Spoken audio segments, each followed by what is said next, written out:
Hey everyone, and welcome. Today we are going to break down the basics of personal finance. Seriously, think of this as a simple, no-nonsense blueprint for finally getting a grip on your money and building a much stronger financial future. Let's jump right in. Okay, let's be real for a second. You get your paycheck, you cover some bills, you try to live a little, and then suddenly, poof, it's just gone.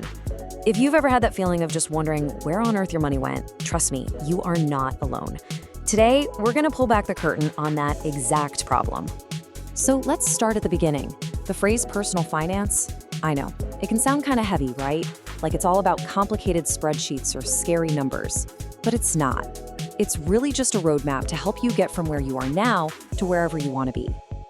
Now, what's so great about this definition is how big it is. See, it's not just about stashing cash away. It's like a whole toolkit for your money. Handling what you spend, what you save, how you make your money grow, and how you plan for, well, everything. From a weekend trip to your retirement, it's all about making smart, informed choices. All right, so where do we even kick this journey off? Well, every good plan needs a starting point, and for us, that's your income. You can't really map out where you're going if you don't know exactly what you're starting with. Yeah, it really all boils down to your earnings. This is the absolute foundation. We're talking about all the cash that flows into your life, whether it's from your 9 to 5, a side hustle you've got going, or maybe a small business. It's literally the fuel for your entire financial engine. And this slide just lays it out so perfectly. The two main ways we get that fuel. Over on the left, you've got active income. This is what most of us know best. You show up, you work, you get paid. You're basically trading your time for money. But then on the right, you have passive income. And this is where your money starts to work for you, earning you more money without you having to constantly put in the effort.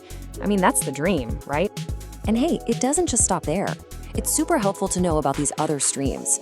You've got portfolio income coming in from investments, capital gains when you sell something for a profit, and of course, income from a business. The more diverse your income is, the stronger your financial position. Okay, so we've got our foundation. That's our income. Now, what do we actually build on top of it? Well, it really all comes down to these 4 essential pillars that hold up a strong, stable financial life. First up, and this one is a total non-negotiable, is budgeting. It's really just the act of paying attention. By keeping an eye on what's coming in versus what's going out, you get awareness, and even better, you get control. It's the blueprint for everything else. All right, pillar number 2, saving. Think of it as having 2 really important jobs. First, it protects you from those short-term surprises with an emergency fund.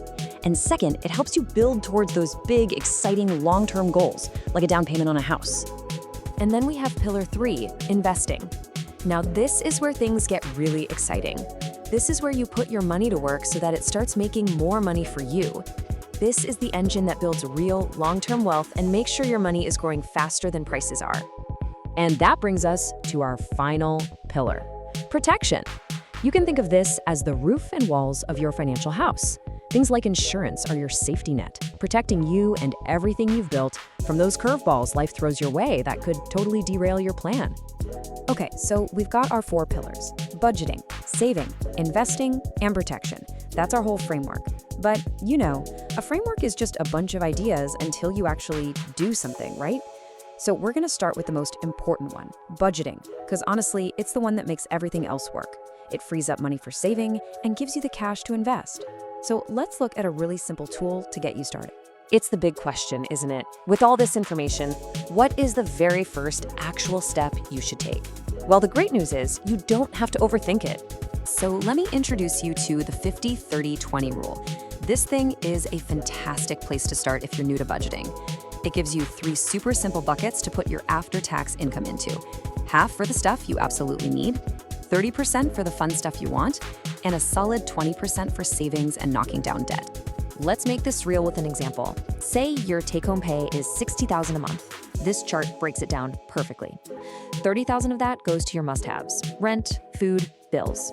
Then you've got $18,000 for your lifestyle, your wants, and that $12,000, that's the really powerful part. That's what you use to build up your savings and get your investing going. It's just clear, simple, and it works. So how do you actually put this into action? It's really just 3 simple steps. First, you gotta know your number, your total monthly take-home pay. Second, just for 1 month, track everything you spend. See where it's all going, and then sort it into those 3 buckets. And third, you adjust. See where you can trim a little from the wants to bulk up your savings. All right, we've talked about the what and the how, but I want to share one last thing with you. And honestly, it might be the most important part of this whole conversation. It's kind of a secret sauce to why some people really succeed with their money and others just don't. Just read this quote for a second. This idea is everything. You can read all the books and know all the rules, but that knowledge isn't what gets you across the finish line. The real magic is what you do every single day. I mean, think about that. A whopping 80% of your success with money comes down to your behavior, your habits, the little things you do over and over again. This right here is the absolute game changer. So what about all the stuff we've been talking about? The rules, the pillars, that's the other 20%. And don't get me wrong, it's super important. It's your roadmap, but it's your actions, your behavior that actually moves the car down the road. So what does this 80%, this behavior, actually look like day to day? It's not about making some huge dramatic move.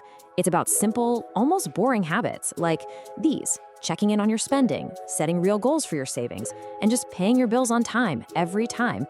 These small things, when you repeat them, are what really build wealth. So if you remember one thing from all this, let it be this: don't let yourself get overwhelmed. Taking control of your finances isn't about becoming some Wall Street genius.